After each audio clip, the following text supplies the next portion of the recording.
Hola, ¿cómo están? Muy buenas noches. Estamos ya en el tercer video dedicado a la segunda vuelta electoral entre José Antonio Cast y Yanes Jara.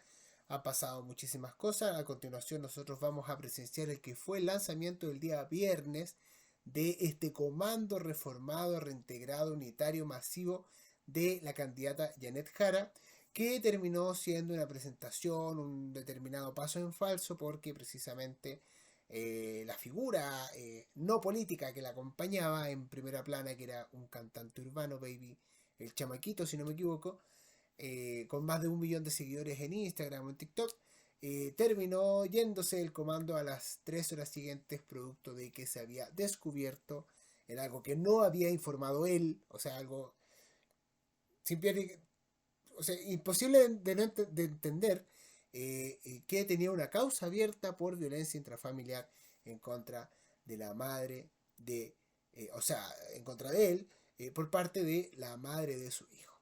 Entonces Baby Chamaquito se tuvo que ir rápidamente y en su estela de rapidez dejó el desorden, la tole tole como se dice en el comando de Janet Jara, que ya había vivido la expulsión prácticamente de quien fuera el director estratégico de su campaña, coordinador estratégico de su campaña, don Darío Quiroga, que se las daba de gran señor, después de la primera vuelta, hablando en todos los programas posibles, diciendo que la estrategia era ir a capturar el voto de Parisi, que las propuestas de Cast eran una burla. Al final la burla terminó siendo él y se fue con viento fresco. No se pudo hacer nada, no se pudo rescatar nada de su labor, dejó en una posición muy débil a el comando de Janet Jara, posición de debilidad que continúa. ¿Ah? La candidata del Partido Comunista y del oficialismo no se ha podido despercudir de la sensación, uno, de la sensación de que no va a ganar, y dos, de la sensación de que este barco como que no reflota. ¿Y por qué? ¿Y por qué eso es así? Bueno, en primer lugar, es difícil salir del atolladero del 26%, es una cifra muy contundente, ella no tiene el favoritismo, el 74% del país no votó por ella. Alguien podría decir, pero tampoco votó por Cast, de hecho el 76% del país no votó por Cast. Bueno, pero si sumamos las candidaturas de derecha, el 50% del país votó por Cast y la mitad de eso es Janet Jara. Entonces, en ese sentido es muy difícil comenzar con energía una campaña mediante, o sea, no mediante, sino con esas cifras. Y la propuesta del comando fue primero parisicizar la elección, decir que acá el bolso de voto estaba en este misterioso votante desideologizado que no tiene tendencias políticas, que un ser que casi ni siente, y tenemos que ir a rescatarlo a él y a su votante, su electorado. París, obviamente, sintiéndose poderoso, comenzó a decir a dónde va a ir su electorado, porque cometió el error de pensarse dueño de los votos. Comenzó a dar entrevistas, comenzó a decir que Cast no, y Jara le caía un poquito mejor, porque Jara iba a ir a verla a los Bad Boys. Después se peleó con Darío Quiroga porque Darío Quiroga trató de flight a la hermana por llamarse Sandra con Z. Después salió con la teoría en el Mercurio últimamente, el domingo pasado, que en verdad van a ganar los nulos y los blancos porque ambos son pésimos candidatos. Y además quizás no contaba con que Pamela Giles lentamente iba a aparecer por el flanco a tratar de apropiarse de los votos del Partido de la Gente. ¿Por qué? Porque Pamela Giles probablemente sea candidata a senadora en 4 años más. Entonces a ella le conviene tener una posición de hegemonía sobre la bancada del Partido de la Gente, diciendo que esa podría ser incluso su bancada. Ahora, puede ser precandidata presidencial 2029 y después candidata a senadora por Santiago, donde hay 8 millones de votantes, 7 millones de votantes, no menos, hay 5 millones de votantes para 5 senadores. Entonces necesita sí o sí 1 millón de votos. Un poquito menos, bueno, 500.000. Fabiola Campillay, perdón, salió con 375.000 votos electa senadora. Y por lo tanto, Pamela Giles en un esquema de voto voluntario, ¿ah? En un esquema de voto obligatorio va a necesitar 700.000 votos. Pamela Giles solamente tiene algo así como 200.000, 220.000 dentro de su lista.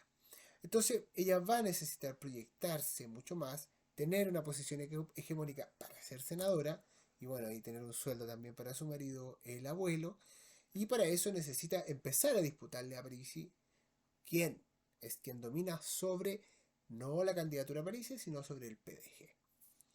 Y eso la ha llevado incluso ya a tener fricciones con el presidente del Partido de la Gente, que no me acuerdo su nombre lamentablemente, pero que ya salió a decirle a Pamela Giles, oiga, cálmese, usted ni siquiera ha sido nombrada jefa de bancada, el presidente del partido soy yo. Y Parisi ha tenido que perder, o bueno, se ha visto perdida su posición hegemónica sobre el PDG, sobre el discurso del PDG y sobre los votantes del PDG. En esos tres planos Parisi ha ido perdiendo hegemonía y por tanto ha ido perdiendo vigencia la tesis de Jara de que la lucha se iba a definir en la cancha parisina. Y eso ha hecho que la candidata haya perdido la primera tesis, que era que iba a sacar solo el 30% de segunda vuelta, en primera vuelta, y ahora esté perdiendo la segunda tesis, que es que los votos de Parisi son los relevantes para hacer una candidatura competitiva en segunda vuelta. Y bueno, y ahora vemos a la candidata confundida, se le ve un poco extraviada, porque no sabe cuál es el votante al cual ella tiene que dirigirle. Sabemos cuál es el votante que la apoya. ¿Ah? Sabemos dónde está, que está en zonas urbanas, que son generalmente mujeres, de altos ingresos, de medianos ingresos, porque Jara no parece no entrar al mundo popular, y lo que ella tiene que hacer es entrar al mundo popular. Lo quiso hacer con esta exhibición de grandes comandos y de grandes personas que la apoyaban y gente muy popular, pero no tuvo un paso en falso. Y ahora, la última tesis que la domina es que tiene que atacar a José Antonio Cast y le ha dicho cobarde y le ha dicho que tiene que pedirle disculpas a Evelyn Matei por la campaña terrible que sufrió en manos de los bots, porque, y esto fue la frase que a mí me llamó la atención, si tocan a una, nos tocan a todas. El problema de ese giro de la campaña, esa vuelta confrontacional, es que a la señora Jara se le han abierto dos frentes.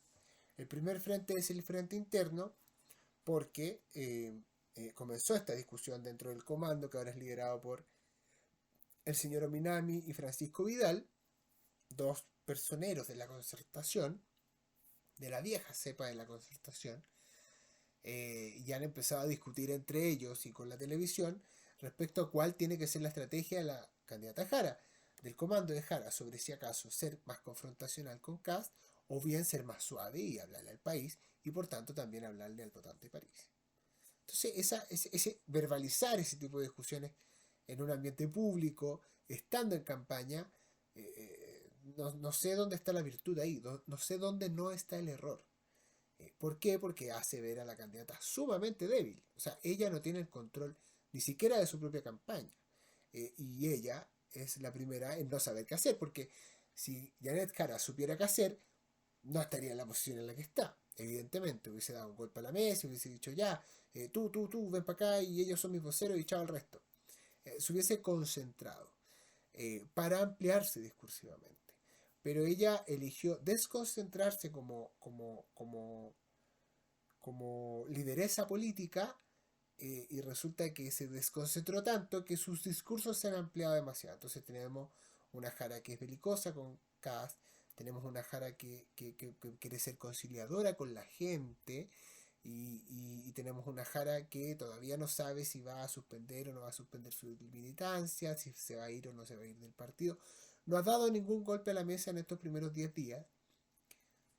Entonces, o sea, ella se está enfrentando a la adversidad y la adversidad es enteramente derecha y parece adquirir una actitud confrontacional que no le da ningún rédito. ¿Por qué? Porque la operación práctica de la actitud confrontacional es cuando se hacen los debates. Y Kast, no sé si estará leyendo El arte de la guerra, Sun Tzu o libros militares, pero él está ocupando tácticas muy militares, está dejando sin espacio a Jara. Bueno, piensa, Jara me va a discutir en los debates, la solución entonces no ir a los debates. Jara, la gente me va a comparar con ella en los programas de televisión abierta en horario prime, como por ejemplo las caras de la moneda, o llegó tú a ver a tu candidato, o la entrevista con Mochati, y yo lo que voy a hacer es no ir a ninguna de esas cosas, porque puedo. Y Kast puede hacerlo porque él tiene la posición favorita respecto a quién va a ser el próximo presidente. Entonces, como no se ha expuesto a eso, Jara no tiene dónde confrontarlo. Y lo único que puede hacer Jara es hablarle a la gente. Pero como tiene tanta gente representándola, le habla Bodanovich, le habla Beatriz Sánchez, le habla Ominami, le habla Baby Chavaquito, le habla Mirosevic, le habla Tomás Hirsch, que perdió. eh, entonces, y la misma Jara está adquiriendo varias dualidades. La Jara de los acuerdos, pero que al mismo tiempo trata de cobarde a su opositor. La Jara que llevó adelante la reforma de pensiones, pero que anda exigiendo disculpas para otra persona que no es ella, que es la de su vereda opuesta ideológicamente. Entonces está armando una pésima campaña. Está muy mala la campaña de Jara, muy desordenada. Quizás fue un knockout muy fuerte el sacar a Darío Quiroga de una forma tan intempestiva. Que venía muy mal planteada también. O sea, ahí no hay creatividad en ese comando. ¿Por qué? Porque, o sea, ¿por qué se ve tan deslucida la campaña de Jara? Porque la de campaña de Katz con todo encima, con todo esta dificultad cultural que significa en Chile decir que se es de derecha, está adquiriendo un predominio más allá de la derecha. Cast ha hecho bien en ampliarse fuera de la derecha tradicional. La familia Piñera lo apoya. Fue a tomarse un desayuno con Cecilia Morel y tomar una bebidita y hablar de todas estas cosas pituquitas que hablan la gente con poder. Que todo va a estar bien, que coincidimos en lo estructural, que en lo fundamental le damos nuestro apoyo, sin condiciones. Y permite que Kass tenga y despliegue su posición de hegemonía sobre la derecha. Se murió el Partido Nacional Libertario, se cayó con eh, Johannes Kaiser. Johannes Kaiser no terminó siendo la estrella que dijo que iba a ser, es cierto. Ahora tiene que disputar de tú a tú con Parisi. Vamos al segundo orden. Y por otra parte, Chile Vamos. Los mismos de Chile Vamos están diciendo que van a desaparecer. Entonces, poco menos que están llamando a Kass a que empiece a ser el gran árbitro de cómo se va a desarmar Chile Vamos para gobernar Chile. ¿Ah? Chile Vamos tiene que pagar un altísimo precio. Y esto de que no hayan apoyado la destitución, digamos, la acusación constitucional de Diego Pardo, no sé si es una mezcla de desesperación, de sobrevivencia, no sé qué pasó, pero ahí lo que la lógica dice que tendría que haber ocurrido es que Diego Pardo se debería haber ido volando para su casa, con una tremenda sanción, que es esta sanción de 5 años sin ejercer empleos públicos. Precisamente porque la responsabilidad del problema de las cuentas de la luz es de él y no de nadie más, sino del ministro de Energía. ¿Quién? El director de la Comisión Nacional de Energía, que nadie conoce, que nadie sabe quién es. Bueno, y los senadores de RN y demócratas y el señor Walker, que ahora debe tener el agua hasta el cuello, dijeron, no, es que en verdad él no es responsable porque él no es técnico. Yo creo que ahí Cast debió haber dado un golpe a la mesa, haber exigido la destitución de Pardo para demostrar una autoridad. Pero como estamos en tiempos de campaña, seguramente algún asesor le dijo, no es bueno levantar polvo, no es bueno hacer friccionar a la derecha, porque en este momento toda la derecha está atrás de ti. Y eso es cierto. ¿Ah? Se ve muy compacta la derecha, se ve que se está homogenizando rapidísimamente, interesada, y eso es lo que hay que destacar en Kass, porque Kass está adoptando una actitud de vanguardia. Es él quien fue a la casa de Eduardo Frei a buscar el voto de Eduardo Frei. Es evidente que Frei va a votar por él, eh, porque es él quien es como este general que se destaca por sobre la tropa de caballería y sale hacia adelante, mientras los otros generalitos se dedican a organizar el ejército y el reabastecimiento de las tropas y todo eso. Es Kass quien sale a buscar el voto de Frey y lo obtiene. El hecho de ver a Frey y Kass en una misma foto ahora, siendo que Frey se aguantó toda la campaña de apoyar a Evelyn Matei, primero demuestra la astucia de Frey, siempre jugando a ganador, siempre muy paciente, mirando el gran ciclo y no quedándose con... Porque si hubiese apoyado a Matei antes, ahora su apoyo valdría... Su apoyo no generaría nada. Sería una consecuencia de... Pero el hecho de haberse aguantado y salir a apoyar a Kast en el día 10 de la segunda vuelta, de la campaña de segunda vuelta, es un triunfo. O sea, es un triunfo para Frey. Yo creo que ahí abrochó una embajada, ni más ni menos, la representación ante un organismo internacional y va a vivir una jubilación de oro para recuperar todo el dinero que le esquilmó su hermano. Eh, y además le entrega a Kast la posibilidad de decir que su gobierno es un gobierno que más o menos quiere adquirir los tamaños de la representación que tuvo el rechazo. ¿Ah? Kast no está mirando a tener el 56% de los votos, no está mirando a tener el 58% de los votos en la elección, él está mirando a tener el 62%. Y Jara se ve mal, entonces Jara no, nadie está diciendo en el ambiente que Jara va a tener el 40% de los votos siquiera. Y el hecho de que si Jara saca menos del 38 es enterrar a la izquierda, es enterrar la posibilidad de un estallido social, es enterrar, es comenzar, es entregarle la posibilidad a la derecha de empezar a hablar de que ellos sí definitivamente ganaron la batalla cultural. Entonces es un triunfo, si logra el 62, es un triunfo a tres bandas. Y además de lograr el 62, repite una mayoría opositora consistente durante 4 años, del 2022 al 2026. Entonces es un triunfo, pero de todas maneras, y una garantía de tranquilidad para su propio gobierno. Y en eso, Kass está siendo inteligente. Ha tenido pequeños ripios, y los ripios son los del candidato, o sea, ir a Franklin y empezar a hablar con la gente. Yo creo que todavía está un poquito asustado con los debates. Los debates pueden ser la llave sobre si alcanza o no alcanza ese 62. O sea, si le va bien a él y le va mal a Jara, alcanza el 62. Pero si le va bien a él y le va bien a Jara, es difícil. Y si le va mal a él y si le va bien a Jara, ya pasa a la banda del 56.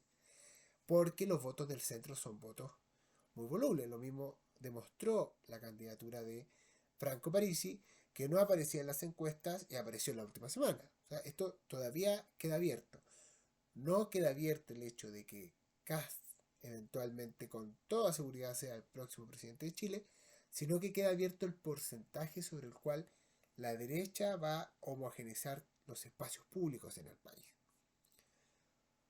Y en ese sentido, lo que tiene que hacer la candidata Jara es salvar los muebles. Y la forma que está haciendo para salvar los muebles es muy mala. Porque no está intentando generar una minoría sólida. Lo que está intentando generar es una mayoría cultural extremadamente débil. Porque ella no está en ninguna posición de ser mayoría. Ominami tampoco. Vidal tampoco. Bodanovich tampoco. Beatriz Sánchez tampoco. Ninguna de estas personas que está en su comando es capaz de generar alguna idea de mayoría. Y si ninguna de las personas que están en su comando es capaz de generar una idea de mayoría, ni siquiera Pancho Vidal dando estas muestras de supuestas clases que hace con Copano, en donde todo funciona de una manera extremadamente genial, pero que en verdad no tiene ningún respaldo en votos, ni en evidencia, ni en nada, son meras suposiciones televisivas. O sea, el caballero no fue ni siquiera sacar un programa en 20 puntos de rating en TVN en los 3 años que fue presidente de TVN. Entonces yo no sé por qué le dan tanto rédito al señor Vidal, que puede ser muy buen profesor y puede ser dar muy buenas clases en la Escuela de Periodismo de la UDP, pero, y de la Chile también creo que ha dado clase, pero no parece ser un buen político porque está ventilando los problemas de su propia candidata en un canal de televisión o en un canal de YouTube. Entonces, la candidata Jara tiene que dar un golpe al timón, ella, y tiene que tocar una fibra, ella está esperando ahora que Michelle Bachelet salga a votar por ella. Pero Michelle Bachelet ya sacó un 38%, que fue el 38% de la prueba. O sea, Bachelet dijo, no es perfecta, más se acerca a lo que siempre soñé. O sea, le faltó salir con la guitarra a cantar simplemente, que iba a votar a prueba, y aún así sacó el 38%. Porque hay un votante chileno, que hemos hablado en video anterior, 35%, que es el que decide las elecciones y es el que inclina la balanza.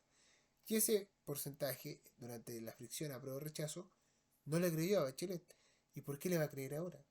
¿Por qué Jara piensa que le van a creer porque sí? Porque hablan más con París y porque van a tomar sus propuestas. Eso no es lo importante. Lo importante es que Jara tenga un discurso para ese votante. Y el discurso no se trata de decir tus ideas son buenas.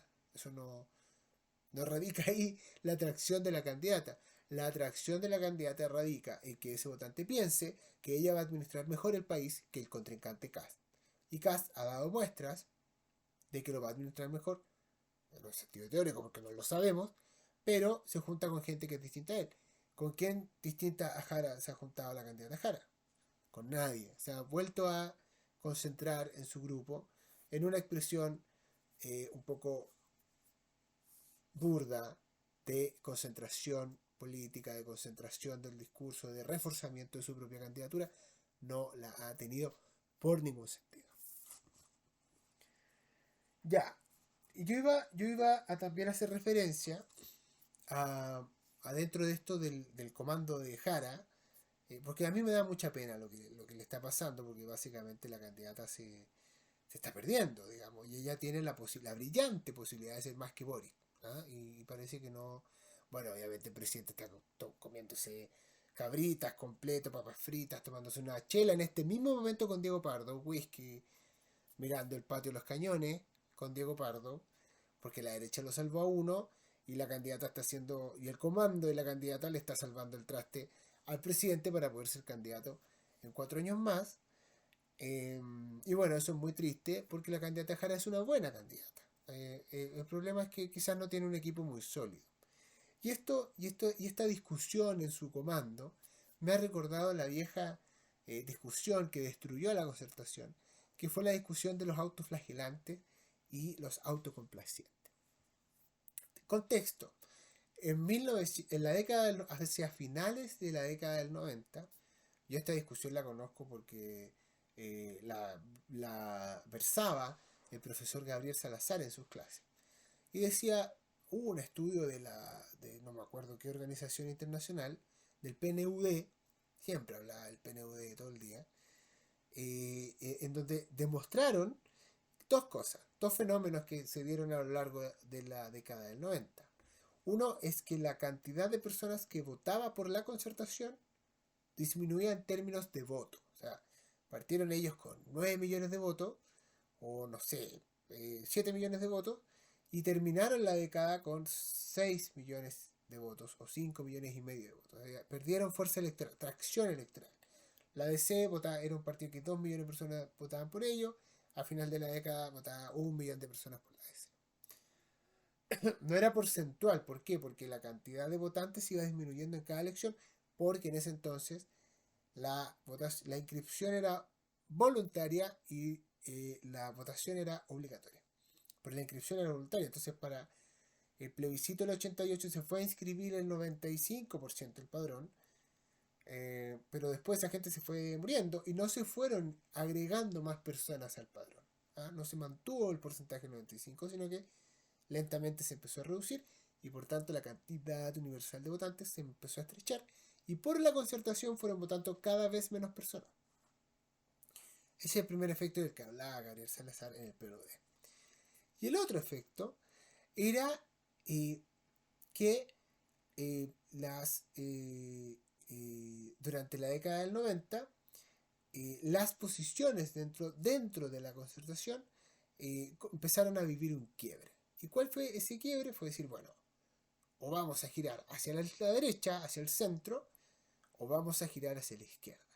Porque lo que hemos visto es que hay un alto crecimiento económico, pero la desigualdad ha ido creciendo. ¿Ah? Entonces la concertación tiene que tener un discurso para contener la desigualdad. Por eso tan genial la frase de Lagos, que era como un monstruo de dos cabezas, crecer con igualdad. Como que vamos para la derecha, crecer, y vamos también a la izquierda, igualdad.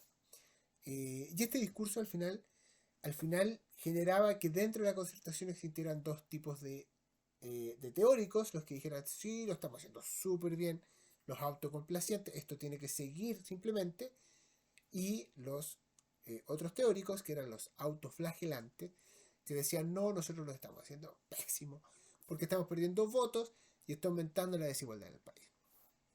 Esa discusión comenzó con Frey.